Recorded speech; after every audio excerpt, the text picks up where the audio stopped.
सन्मान्य आदित्यजी ठाकरे यांनी सभागृहाच्या ही बाब लक्षात आणून दिली की अशा पद्धतीनं मुंबई कारंजा दरम्यान एक बोट बुडाल्याचं समजतंय आणि म्हणून या संदर्भामध्ये सरकारकडे काय माहिती आहे का आणि जर असेल तर याच्यामध्ये काही दुर्घटना घडली आहे का आणि दुर्घटना घडली असेल तर सरकारनं त्या संदर्भामध्ये रेस्क्यू ऑपरेशन राबवलंय का आणि राबवलं असेल तर त्या ठिकाणी जर काही दुर्घटना घडली असेल जर काही जीवितहानी झाली असेल तर त्यांना सरकारने मदत करावी अशा प्रकारची मागणी केली।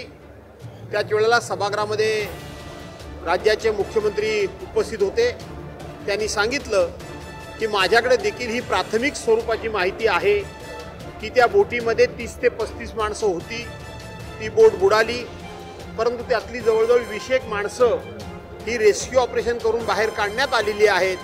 ही प्राथमिक माहिती आहे। अधिकची माहिती आल्यानंतर मी सभागृहाला त्या संदर्भात अवगत करेन आणि म्हणून ही माहिती घेण्याचा आम्ही प्रयत्न केला।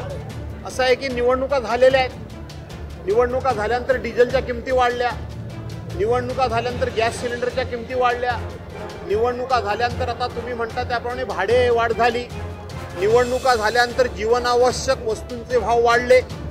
शेवटी निवडणुकीमध्ये सत्ताधारी पक्षानं एवढा प्रचंड खर्च केलेला आहे आणि जनतेला एवढी खोटी आश्वासनं दिलेली आहेत, ती पूर्ण करायची म्हणजे सगळं सोंग आणता येतं परंतु पैशाचं सोंग आणता येत नाही।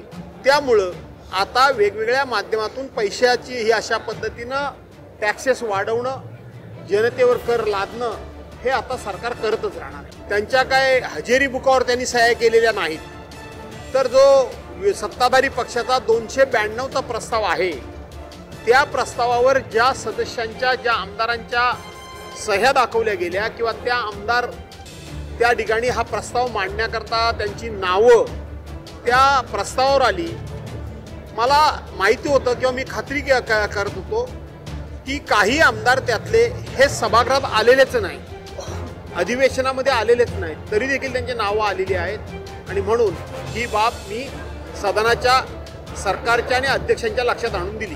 असं आहे की राज्यपालांचं एकूण भाषण हे 60 मुद्द्यांचं आहे।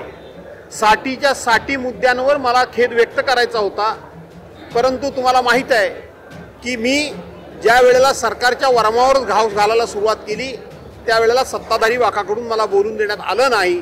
नपेक्षा केवळ 3च मुद्द्यांवर राज्यपालांच्या मी खेद व्यक्त केला नसता तर 60ही मुद्द्यांवर मी राज्यपालांच्या भाषणावर खेद व्यक्त केला।